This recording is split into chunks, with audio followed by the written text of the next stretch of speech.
Good afternoon. My name is Jim Conlan, and welcome back now to the third part of our sports show. And we're looking ahead to a big week in terms of European football. And obviously, here in Ireland, we follow the English Premier League fairly closely, and we've invested interest in terms of how the English teams get on. And it's a big week for Manchester City in the Champions League.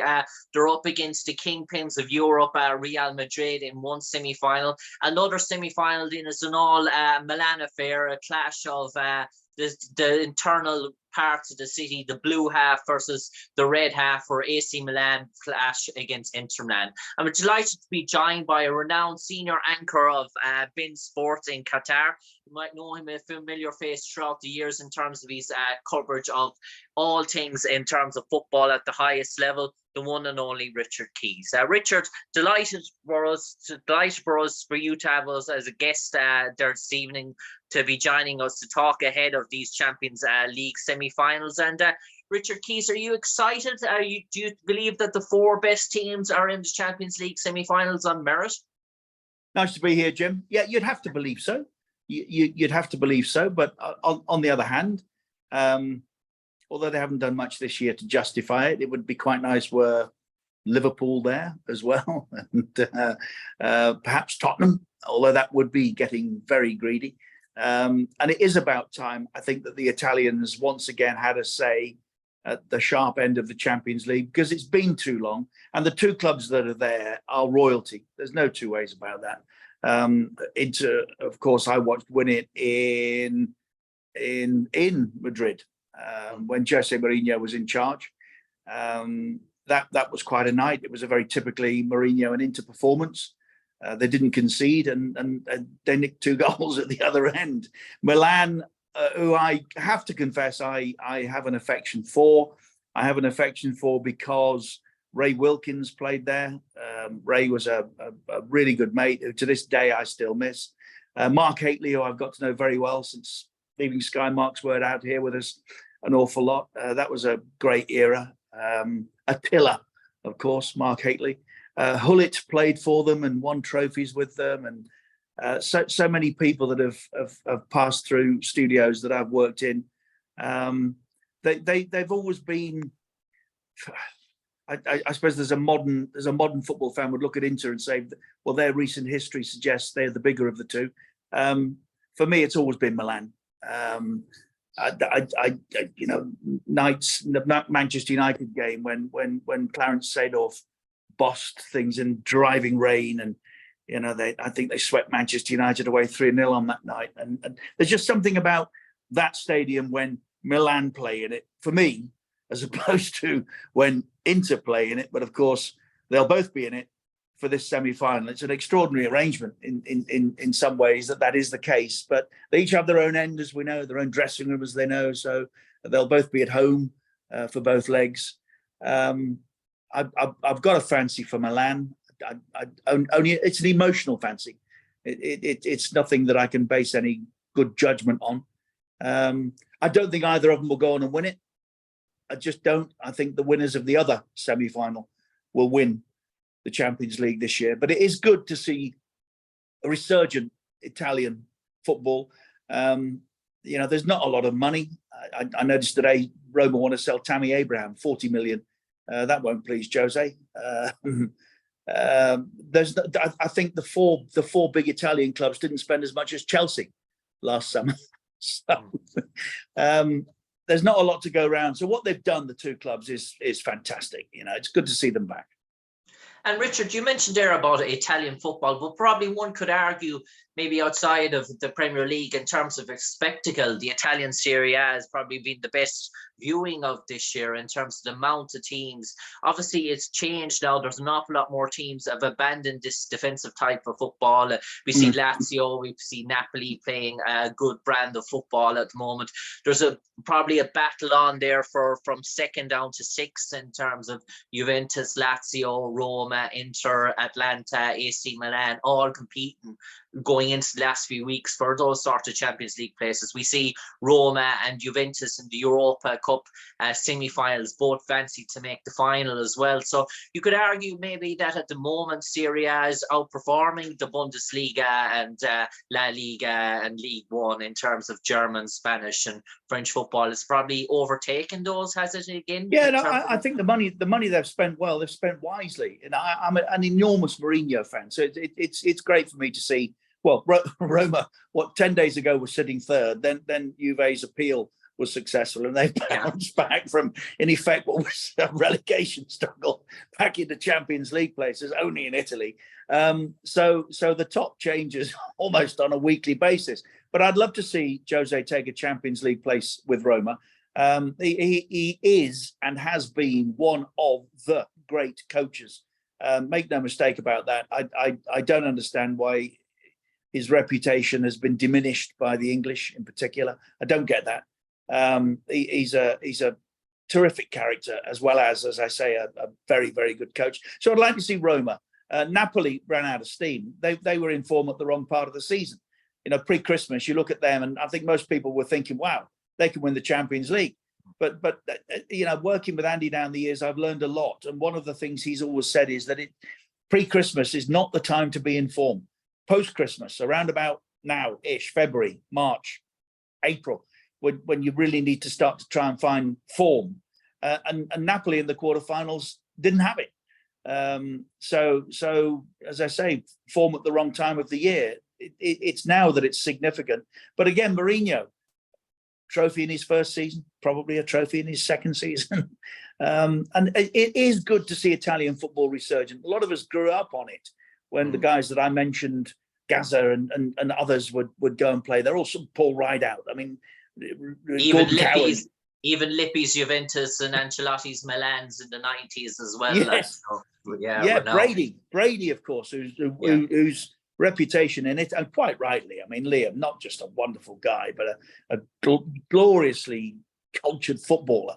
You know, people like Liam were there blazing a trail. So it's been a long time. It is, as I say, in the round, it's good to see that Italian football is now making people sit up and take notice again. I just want to sort of, before we go on to Madrid and Manchester City, just focus on potential some of the players that are going to be playing for Inter and AC. And one that strikes out for me in the blue half of Inter Milan, Anoa, he's been a prominent part when Italy won the Euros. In terms of England saw that to their demise, Nicolo Barella in terms of the midfield. Obviously got the goals there in both sort of games in the semi-finals as well. Barella is probably one of those types. He's like the Verratti of Paris Saint-Germain in terms of his sort of ability. He's diminutive in that terms of midfield. He can sort of get a scruff of the game. He can play in that sort of attacking midfielder or behind the hole. He's very hard to pick up, but once he gets on the ball, he can be very dangerous if he's not marked. I think he's for me a player of that type, a top end midfield player is one of those like him, like Verratti. I mean, I love Verratti. And down the Brian Robson, Ray, I mentioned before, Ray Wilkins, players of that caliber who could run a top football match, Xavi, guys of that order, a top football match at their pace. Modric, still at his age, they aren't many of that type. There haven't been many. I've probably mentioned all those that I've watched in my era. That when they really fancy, Souness, go back a bit further, when they really fancy it, everything around and about them is working to them, and they're just controlling and manipulating and creating. And he's in that category for me. He's right up there with some of the very best midfield players. Whether that's enough, I don't know. And I honestly, I think it's so hard to call that one. I mean, it could end up across two games and 0-0. You know, I know you say they've moved away from what we got to know them for, but I think it's still in the DNA. And if you're going in against an Italian football team, even now at this stage, and things have changed, but the one thing they do know is how to defend, and they will always always be difficult opposition. So the two of them up against each other with the stakes as high as they are. I think it was 2008, if I remember correctly, the last time they met in a Champions League game like this. And sadly, we remember that more for what happened behind the goal than we do for what happened on it. I don't think it'll be an entertaining game. I think it'll be tight. Even across the two games, one goal might be enough. But it's when you take all those things into account, and then for the losers, there really is nothing. Yeah. Nothing. And for the winners, an enormous amount of enjoyment, not just the following day at work for those of the winning team, the supporters of, but of course all the way then through to the final. That's all anybody's going to be talking about, not just in Milan, but in Italy as well. So it's a hugely important fixture, massive. And as I say, for the losers, not even the consolation of saying, well, you know, we got to the semi-final. It won't matter. It won't matter. You'll just be forgotten. And I suppose in terms of AC Milan, then obviously Chelsea were linked to him last summer in terms of they were going to thoughts about over 100 million for Rafael Leao. We saw his explosive pace, what he did to Napoli in terms of the quarter final. Obviously not the same heroics this year, but when he can turn it on, he has the pace of a Thierry Henry. He has that real explosive pace when he gets that bit of running power going up. And obviously last year he was in horrendous form.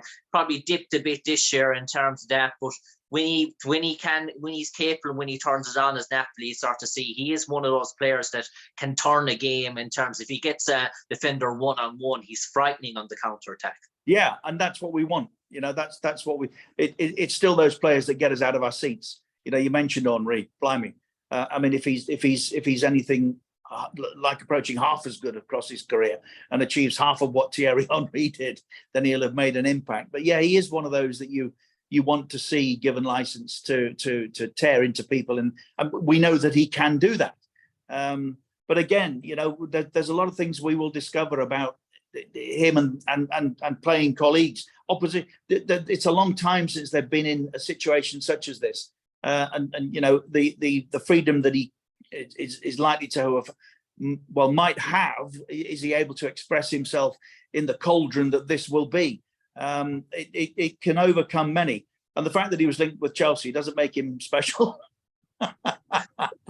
True. The only two people I think that haven't are you and me. I mean, everybody else has been. That's true, Richard. Richard, we'll get on to the other tie, and obviously the battle on the pitch, but the battle on the dugouts is going to be fascinating. And I read a quote from the great Marcello Lippi there last week in terms of, and he described Carlo Ancelotti in terms, he said, there's new great managers emerging, but over the last 30 years in terms of consistency, there can be only one man regarded as probably one of the best in the world in terms of Ancelotti. And to back against the great man, one would be foolhardy in terms of, even though Haaland and everything seems to go on Man City, if there's one guy who can deploy a plan for Haaland, and that it is the brains of Ancelotti, because he's seen all these great players in the past and he's obviously devised plans to go up and counter them again. So what Ancelotti does in terms of how he prepares his Real Madrid team is going to be fascinating as well, isn't it? Yeah, I agree with Lippi entirely. You know, when we talk about the modern day, the greats, Guardiola's name obviously always comes up. Alex Ferguson's name has to, the greatest British manager of all time. I'm not a big fan of him as a character or an individual, but you cannot deny that what he did was just exceptional. I mentioned Mourinho, Klopp, you know, even for some reason Arteta at the moment, whose Arsenal have had a good season, but nothing more than that. And they've made a great deal of progress from where they came from. But again, the jury's out. But Carlo Ancelotti is the granddaddy. He's the governor. You know, you look back on the campaign last year. I mean, how many times did we think they were out? And how many times did they come up with something extraordinary? And he stands there calmly, thoughtfully, carefully. You know, I once again found myself at odds with a number of Liverpool fans this weekend, because I thought that what Klopp did in reacting to the winning goal at Anfield was way out of order. You don't approach officialdom in the manner that he did, screaming and shouting and remonstrating. The fact that he pulled his hamstring what wasn't punishment, as he suggested, immediately for that behaviour. And I wouldn't have charged him, off at a tangent here, but I wouldn't have charged him with what he said. I'd have charged him with that outrageous behaviour. And then people go, oh, it's passion. It's passion. No, it's not. It's irresponsibility. It's aggression. Carlo Ancelotti stands for 120 minutes sometimes and barely raises a right eyebrow. Yeah. Are we saying he's not passionate? Are we saying he doesn't want to win games? It's nonsense.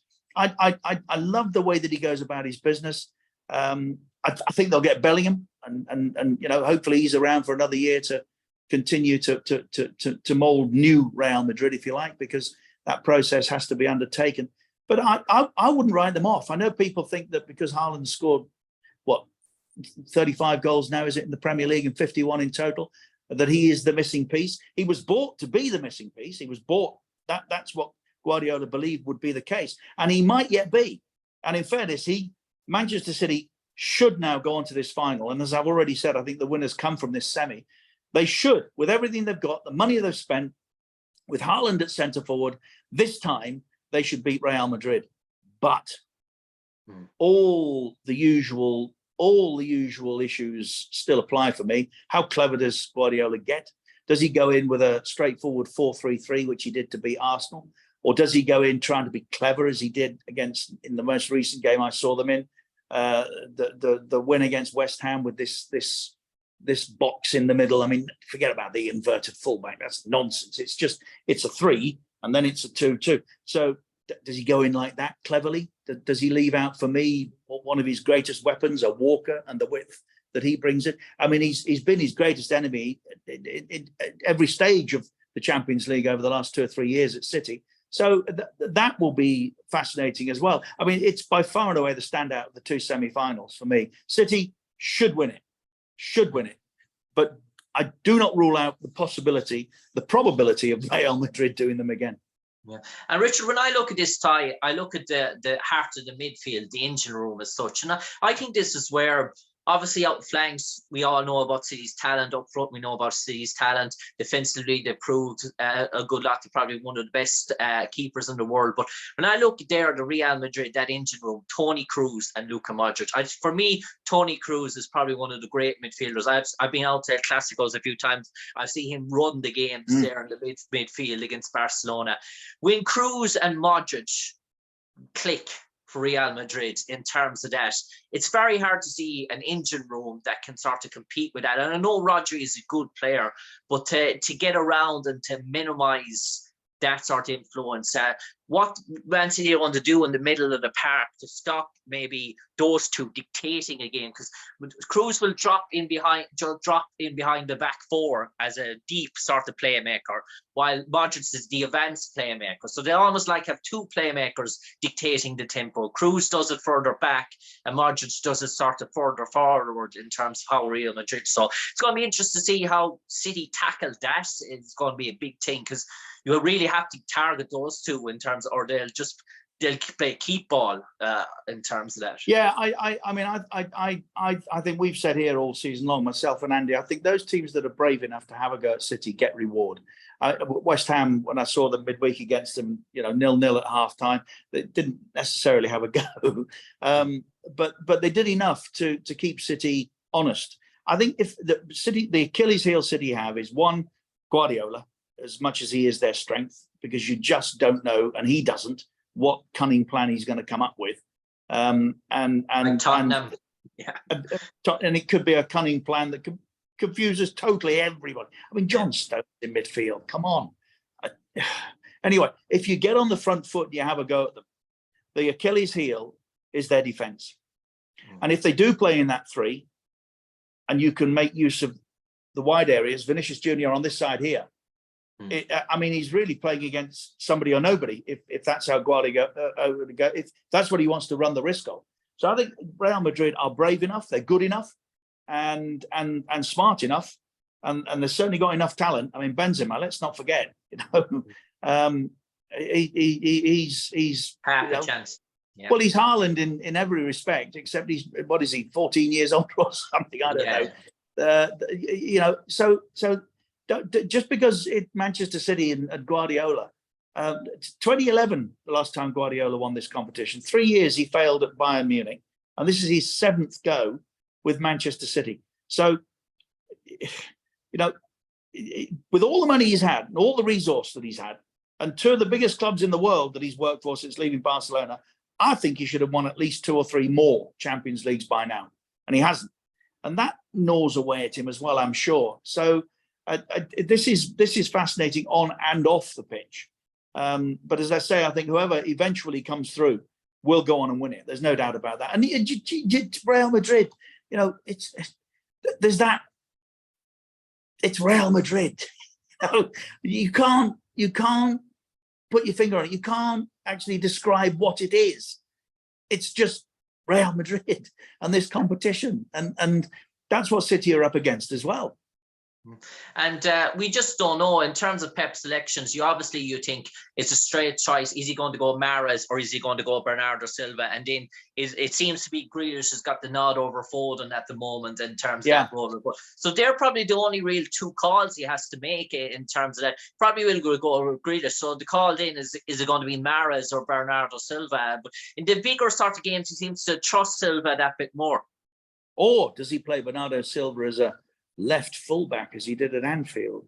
Does he get really clever? I mean, you and I are talking as though the only decisions to make are the obvious ones. Trust me, Guardiola will come up with something that he thinks is both cunning and clever, and that will be Real Madrid's. Having said their Achilles heel is their defense, that will be Real Madrid's best chance, because he's done it time and again in this competition. If he goes in with his best team, if he goes in with us, I think 4 at the back, Walker providing width, and whichever of the left side of fullbacks he decides to play, he's got options. Then I think he's steady. He's got 3 in midfield that he can De Bruyne further forward. But listen, I mean, who are you and I to be telling him what to do? He will come up with something that we haven't discussed, haven't thought about, and it might prove to be the cunning of all his cunning plans and see them through to the final. But I think if he gets clever, he'll confuse it, and Real Madrid will win it, because Ancelotti knows right now. Ancelotti knows what he's going to do. Right now, Ancelotti knows exactly what he's going to do. He knows his team. He knows how he will go about it, and everybody will be clear in their mind as a result. Manchester City have no idea, and I'm quite sure that there's a whole lot of thoughts going around in Guardiola's head as to how he thinks is the best way to approach it, and that's a problem, I think. And Richard, we're nearly coming to the end of the time now with you, but just maybe the second last question. I just want to touch on the goalkeepers, and we all know about Ederson's qualities in terms of that. But for me, probably the most consistent, probably one of the best goalkeepers in the world is actually the other side of the field in Thibaut Courtois. And obviously, Chelsea, since they've sold him, it's been an absolute mess. Kepa and Mendy nowhere near at that sort of level in terms of what Courtois was in terms of that steady and sort of influence. But Courtois is one of those keepers that really can have a magnificent game. He's well capable of a shutout. Like, he has that. Well, he did last year, didn't he? He did against City last year. But for the late save. So I still, call me a dinosaur, I'll embrace it. They've ruled the world for 300 million years. So, they had an influence on culture. But, I like my goalkeepers to make saves. That's what they're in goal for, not to be good with their feet and become the last line of defense as a result. Now, Ederson does that as well as anybody else, better than most. But I still want my goalkeeper to be able to make saves. And if there's one moment in this game for either keeper to be called upon to do that and to excel and maybe win the tie as a result, I would back Courtois all day long. I think he is top class attitude, ability. What Chelsea were thinking, I mean, we'll never know, because there's always so much else happening behind the scenes. But would I have let him walk out for the price he did? Absolutely not. And then to pay double to go and get Kepa? No, thanks. No. And I suppose, Richard, in terms of, you mentioned there in terms of your Champions League final, you mentioned to me is that you're seeing the red half of Milan versus Manchester City. Is that for you? I believe that's probably that's what it should be. I think Milan will beat Inter. And I think Manchester City should beat Real Madrid. But I would not be at all surprised to see them come up short again and Ancelotti take Madrid back to a final, which I mean, he's already said himself, all of the things that he's done in his life, of all the things that he's achieved in his life, can you imagine Carlo Ancelotti managing Real Madrid in a final against his beloved Milan? Oh, that would be quite something, wouldn't it?